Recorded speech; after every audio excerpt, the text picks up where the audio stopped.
one, the only Karen Morrow. Oh, just a minute. I want to see if my heart is there.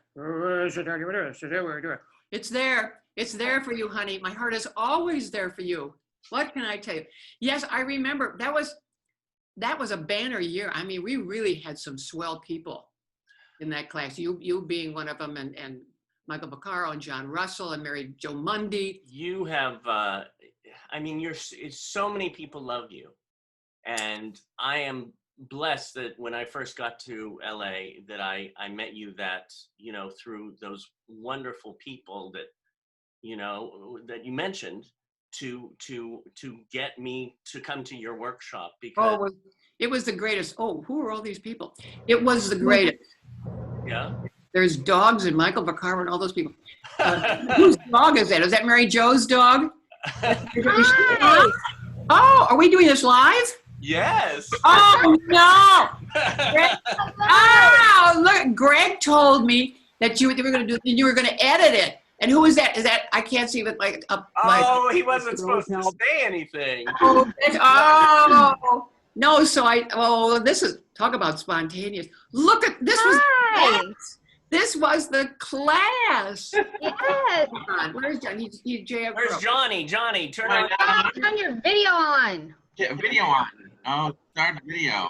And you're. Yeah, there you are. Oh, technology. Oh my God, there are the stars. And it's so wonderful because who are the three people Karen mentioned at the beginning of the interview? No way. What did you say? Yeah, I didn't hear it. Well, I know. I said, you know, the first thing I did when I got to LA was come to an open mic, and I met these three amazing friends who got me into your class, and she boom, boom, boom. I said, oh, that was the greatest class. I said, oh, Michael VACCARO, John Russell, MARYJO MUNDY. I mean, I just went bang, bang, bang right down the line. I mean, come on, it was. At this moment, I'm having a hard time thinking who else was in that class.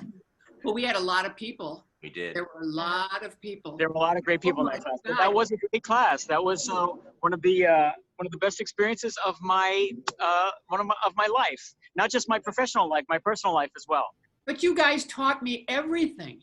You taught me everything. You taught us. You let me teach you everything. And I must say that, oh, this just makes me crazy that you guys are doing this. You guys are, oh my God. Is everybody okay? MARYJO, you had a lot of trouble, MARYJO. I had quite the week. I sure did, but I'm okay. Yeah, my husband had a moment, and I had a couple moments, and I lost my sister. So unfortunately, I'm so sorry. Yeah, it's been one of those weeks. It's okay. So, but I'm just so grateful to be here and see your face. And you look so cute. What is that?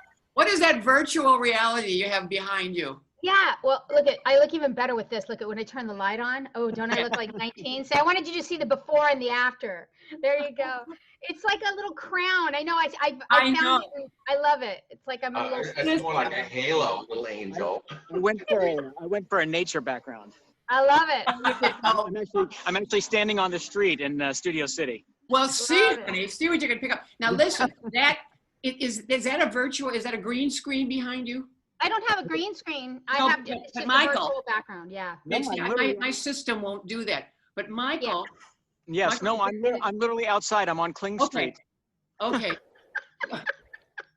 That's so awesome. I do want to cling to something these days. I'm hanging out on the corner of Kling and Coldwater. Come on over.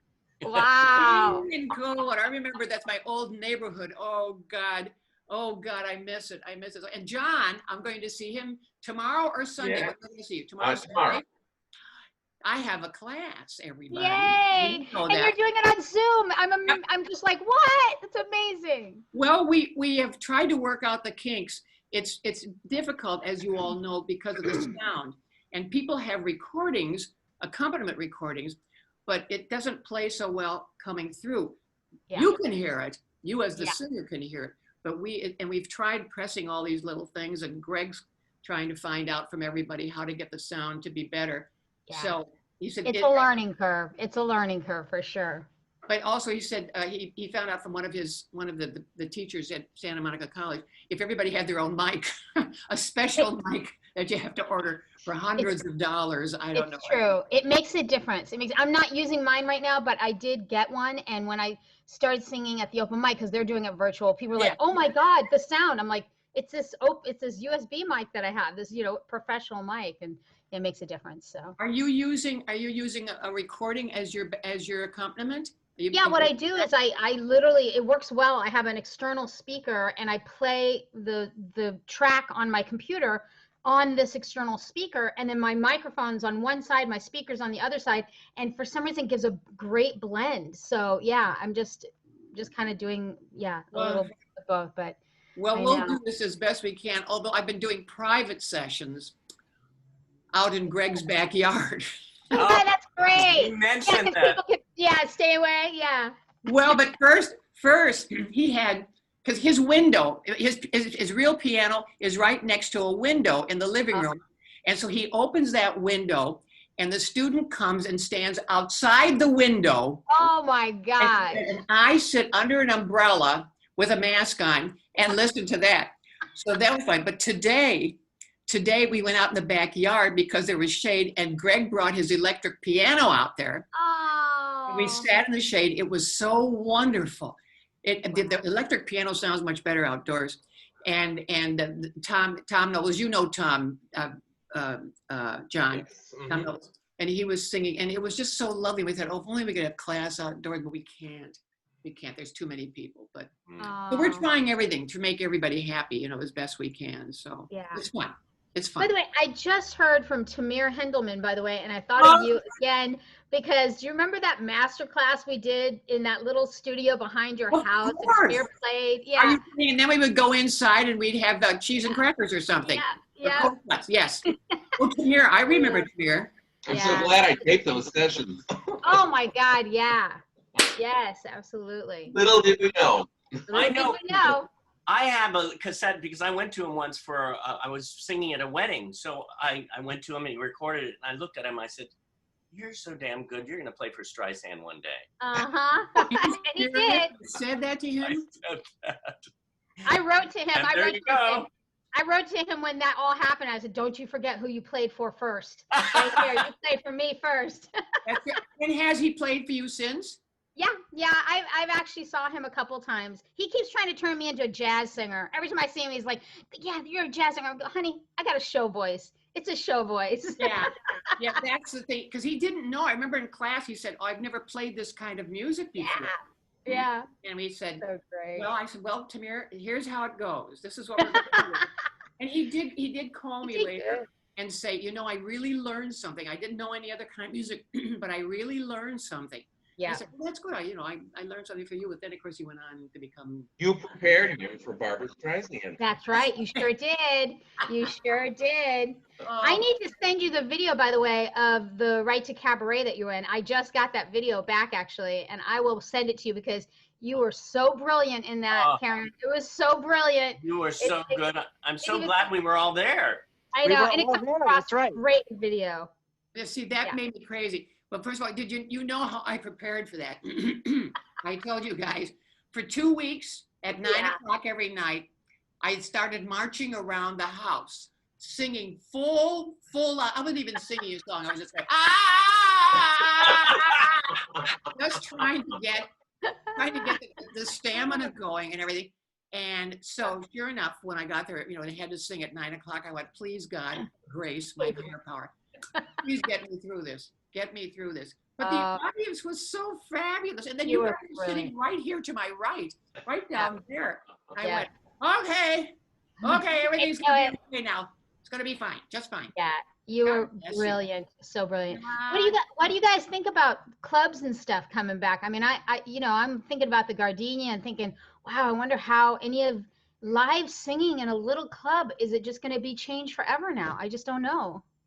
I think so until there's a vaccine. What are we going to do? I mean, you're going to have 6 people sitting in the Gardenia. I mean, believe me, I have had shows. I have definitely had shows with 6 people in the audience. I promise you. Who thought they would be so healthy? Yeah, exactly. David, you should be able to just get rid of that J. Crow, David. You should be able to just click on it and get rid of it. Click on it and get rid of it. Click on the 3 lines up at the top of the box, and Three then lines. there's little 3 I'm lines still on the learning. right. I know. Oh, I can see Children waiting room. Oh, There you go. There you go. Ah! There you go. Mwah. Yay! well, now how come I'm I always could a tech see girl. him, but you couldn't? No, Huh? we're good. There was just an extra box, Karen. It was just an extra thing that had extra sound, so it's good. Oh, okay, whatever you say. So that's what that Like was. Okay. I'm still trying to learn how to cut and paste. Again, Oh my God. again, Greg was standing in You the do that on driveway Zoom? today. How to send an Okay. email. Here you go. Okay, you highlight. Yes, I know how to highlight. Okay, and then you go up there. And, oh yeah, you go up there. Okay, and you say cut. So I go. Okay, cut. Okay, now what? Yeah. I mean, he said, oh, then you do, and then you do paste. And I went, paste it on what? What am I pasting on? Whatever you have in front of you. Okay, so I Okay. gotta try that next. Oh my God. Oh my Between gosh. that and hosting my own Zoom thing. Yeah. I have an account, but I haven't paid enough. I haven't paid them yet, so I can do 40. Do you still have your ladies who lunch dates? Yes. Oh. No, we haven't got together since January. That was our last one. This is, for those who don't know, it's Carol Cook, Nancy Dussault, Beverly Saunders, Jane A. Johnson, Jackie Joseph, Marcia Rudd, Betsy Haley, Wow. Beverly Sanders. So there's 12 of us, and Wow. Joanne Worley, we get together in a restaurant once a month, and we each pay for our own thing, and we just talk and gossip. But I belong to another group. Beverly Sanders, who played my mother. Oh, that's right. Oh, that's right. She said she had the time of her life. She just loved it. She I just loved it you. too. She loves you. She said, oh, that Michael VACCARO, I just love him. I love her too. Okay. She was fantastic. Okay, God bless. I know it. She really remembers that well. But then I belong to another group of love lunchers called Chickies, Chick Singers. Eileen Graff said, she said, would you be interested? She says, I want to meet some chick singers. Yeah. She says, we out here you just don't do that, and that's why we formed the Ladies Who Lunches, because in New York you run into each other on the street, the Broadway ladies. Out here you don't. So Eileen wanted to do the same thing. So we asked 8 other people, and they're people that probably are your generation, like Valerie Perry, Lisa Shelley Broman. Goldstein, right? Isn't she in that group? Yes, Shelley Goldstein. Yeah. Yes, I love Shelley too. Eileen Barnett, as I said, Lisa Broman, Donna Meller. Yeah. They're all kind of wonderful. Nancy, of course, I have to have my older friend too. We're the old group. But one day we decided, and Eileen Graff, we decided to have the 2 groups of ladies together. Oh, wow. Was this before the quarantine or during the Zoom? Oh, way before the quarantine. Oh. And we all met at Eileen Graff's house, which is huge. And she set a table for 19 people. Wow. And she and I supplied the food, but I mean, just gargantuan food. You know what I mean? Wow. Oh my God, it was so fascinating. If you do a Zoom call with all those ladies, you better record it. I want to see that. Right. All the. The young singers, yeah. Well, you see on Facebook whenever we have a gathering of the younger singers, somebody always takes a picture and posts it, and I know that they've been doing that with the Zoom. But anyway, I'm talking an awful lot. You'd think I had nothing else to do, which I don't. It's Meet the Biz with Karen Morrow. Yeah. Right. I love your audience. Your audience doesn't know who the are they. Well, this is maybe a good segue. David, did you show the 2 clips that I sent? We haven't showed the clips, but you should tell about that one, or tell about both. Okay, well, I sent David a couple of clips earlier today that I was thinking that maybe he would show. And first of all, is the clip from I Had a Ball with you and Buddy Hackett. Yeah. Which of course is astounding and brilliant and amazing, right? Yeah. Everybody should watch it. I think any performer, man, woman, young, old, everybody should watch it because it's absolute perfection. But I talked to David earlier about doing this, and I wanted to tell this story. And I don't know if I've ever told you this, but I am a huge huge fan of the show Follies by Mr. Yeah. Sondheim, right? And I have traveled all over the place to see it. I saw it on Broadway. I had seen regional productions. I actually bought a ticket and got on a plane, and I went to London to see it when they did it in London. Wow. The amazing new production where they wrote new music with Diana Rigg and Julia McKenzie and all of that stuff. Wow. So I love Follies and have always loved Follies. And then at one point, before I met you, Karen Morrow, I went to the Long Beach Civic Light Opera to see the production there. And I will tell you now, and now I'm 56 years old, and I think I saw my first production of Follies when I was maybe 18 or something like that. Karen Morrow sings the absolute best rendition of I Am Still Here that I have ever seen in my entire life. Oh, This is agreed. true. And those somebody of you who are watching, he is biased because that is. No. It is Listen, very- I watched it right before, and it's like stunning. It's It is unbelievable. absolutely stunning. And Karen does this wonderful thing where she sort of rides the fence between it. It's very poignant. It's beautiful. It's also funny. It's a little sad. It's really, Karen hits every single note dramatically in the song, besides it being just sung absolutely perfectly. It is the quintessential I'm Still Here. Black sable one day, next day it goes into hot. But I'm here. Top billing Monday, Tuesday you're touring in Scott. But I'm here. First, you're another soul I'm famous. Then someone's mother, then your family. And you career, from career to career. I'm almost through my memoirs, and I'm here. I've gotten through, hey lady, aren't you? Who said, wow, what a looker you were? Or better yet, sorry, I thought you were. Who says whatever happened to her? Sometimes I see them all in my dear. I'm still here. Lush velvet sometimes just pretzels and beer. But I'm here. I run the gamut, A to Z. 3 cheers, and say of me. I got through all of last year, and I'm here. Going out that east I was there, and I'm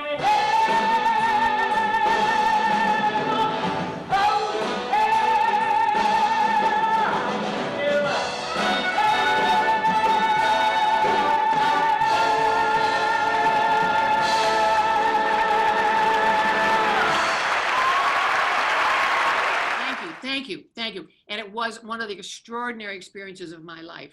First of all, I was thinner than I had ever been. And I had on a sparkly gown that I just loved. It was purple sparkles. Karen, What? out of all the stage productions that you've done, what was your favorite role that you've done? Sweeney Todd. I loved doing Mrs. Lovett. Oh, God, yes. I didn't have to do anything. It was Sondheim. You don't have to do anything when you're doing Sondheim. I didn't know that because I was never a fan of his to watch, but to be in a show. Wow. He does all the work. He does all the work. If you just get the words out and understand the situation, that's it. Who was your Sweeney? I had several.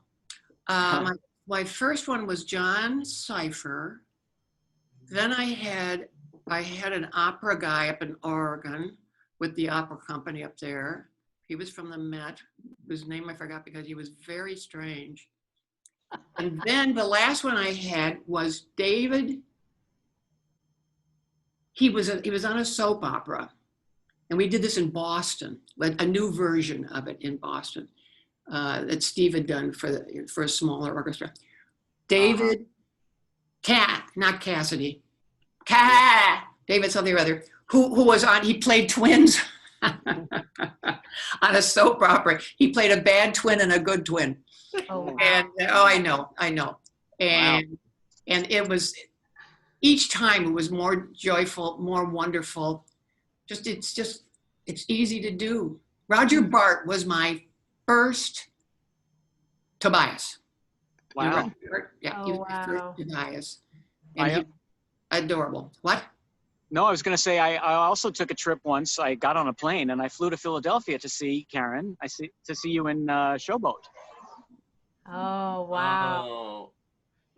Oh God, that was interesting. That was an easy. That's the one that, no, now that's the one that Karen says, oh, just so I can say, if I ever go back to theater, Mrs. Lovett's the part I really want to play. Because in college, I had an opportunity, but I couldn't do it. And so I really want to someday. It's like, please, please, God.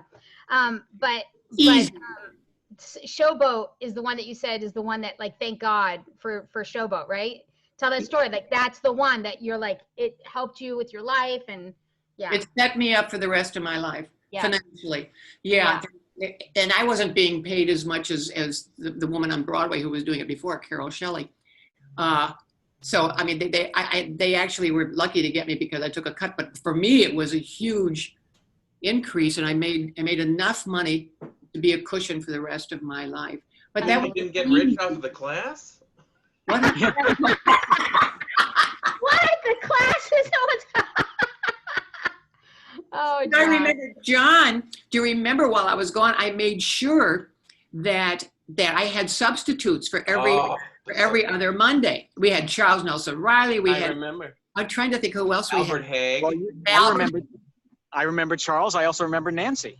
Yes, Nancy. And I'm trying to think if Beverly did that or not. Beverly did it a couple of times. She was wonderful. Yes, she did Saturday afternoon. But yeah, so I tried to get that arranged for. Who was the guy from UCLA? He was really good too. John Hall. Yes, he was wonderful. Yeah. He was the head of the department. He was the head of the department there. And so, I mean, arranging all of that was wonderful. And the show was wonderful because all I did was sing one little song, a little verse of a song. I got like second billing. I got the second to the last curtain call, and I didn't have to do much. I could go out and, I mean, it was great. I could go out and have some wine at night, stuff like that.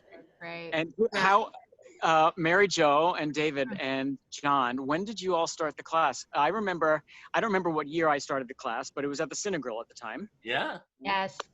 with That's JD. the same year. Well, I Wasn't it started it, and it was 96? still at the place over on Olive, I think it was. There was a Yes, first that month was the meeting. one that was the Bob Hope property. And remember, we had to leave there because he was going to tear it down.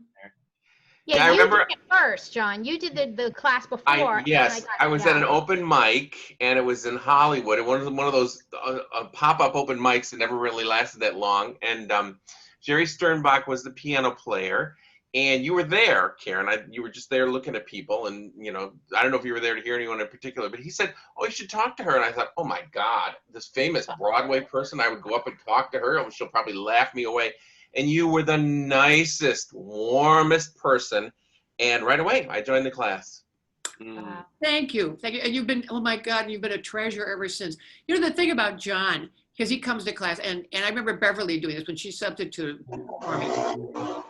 She was talking about what everybody did, and she said, that John, she says, I had nothing to say to him because he was perfect. And I said, I know, it's not. It's so hard to come up with something different because you think so purely about what you're Yet saying. you do. You the second time through, you always give me something to do, and it's revelatory. Is it? Yeah. I Yeah, can yes, it is. Why do I keep coming back? I mean, I keep coming back. There's the proof I right know. there. And I'm honored. I told you that. I'm honored when people come to my class. I'm just honored because I think, oh God, they can do anything. There are a couple of people, plenty of people who didn't care for me. I don't know if you were in class, John, but there was one fellow who sang so big and so beautifully, but I tried to get him to come down and be personable and everything. He wouldn't do it. So fine, and the class just hated him on sight. The minute he opened his mic, everybody just sat there. It was just permeating the room. This me with my magnificent voice. So I finally talked him into doing maybe rubato at the beginning. On my grave, they're going to say rubato, but rubato, and to play it really how you mean it, and everything like that. Just be conversational. So he did, and he did, and he did until the last note. I think I was telling you this before. Till the last note, he went, ah! Just blasted it out, and I said, "Why did you do that?" And he said, "Because I can." Oh, John, do you remember him? I do. You know, he just couldn't help it. He couldn't help it. But they see that's what separates you from all the other teachers. Is you are never unkind. You are never mean. You never say anything that's derogatory to these people that might bruise or hurt their egos. You know, you're just with them 100%, connected to whatever they're doing, and you have this uncanny way of just zeroing in on whatever they need at that moment, and you help them with that. And sometimes they get it, and sometimes they don't. Oh, I couldn't. Well, the thing is that he called me on my way home on my phone and started arguing with me. He just always argued with me about why he shouldn't do what I told him to do.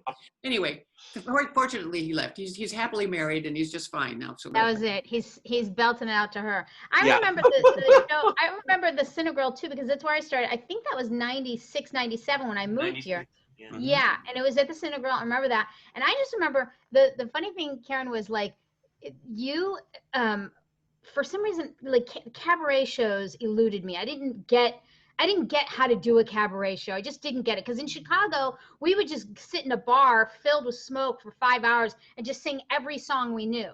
And it was like, and people didn't listen. And it was just like, so I came from like piano bar that was called cabaret. And when I got to LA, I'll never forget you teaching me like how to structure my first show. Like, and it stuck with me the whole time. Every show I've ever done, I've always think about, one of the first things you said was the opening number, they're judging you.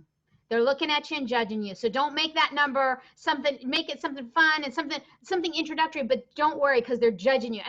And then I just remember you just kind of building each little brick of a show.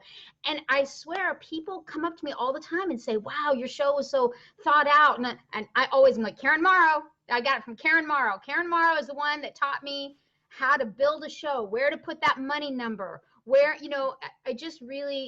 I so appreciate that. Will stick with me forever. Every show I ever do, I'll always attribute it to you because you taught me how to do it. Here's the thing I'm thinking about. Do you guys know something about my health that I don't know? I mean, this is like a testimonial memorial. It's like, I'm going to die tomorrow. You're okay. You're okay. This is just about you. Been down and compliment, you know. That's right. That's right. Right. Oh, it's nice. That's nice. You know, my friends think that my friends are very happy for me. I mean, they've got their families and stuff like that, and I get so excited about class. I mean, whether we're together in the room or not, and they know enough now to ask me the next day, how did class go yesterday? And then I will go on, and I'll tell them everybody's story. I will say, oh, you don't know what he did, and then they did. It means so much to me. It means everything to me, and it feeds me. And I don't know what I would have done. I don't know what I would have continued probably to keep singing, but not for the joy of it so much as because I had to keep going until maybe it was fun and maybe it would fill my life. But the minute I started teaching, that was it. That became the other stuff I would do every once in a while to kind of keep up with it. But this. Lucky us. Yeah. Right. Yeah. Yeah.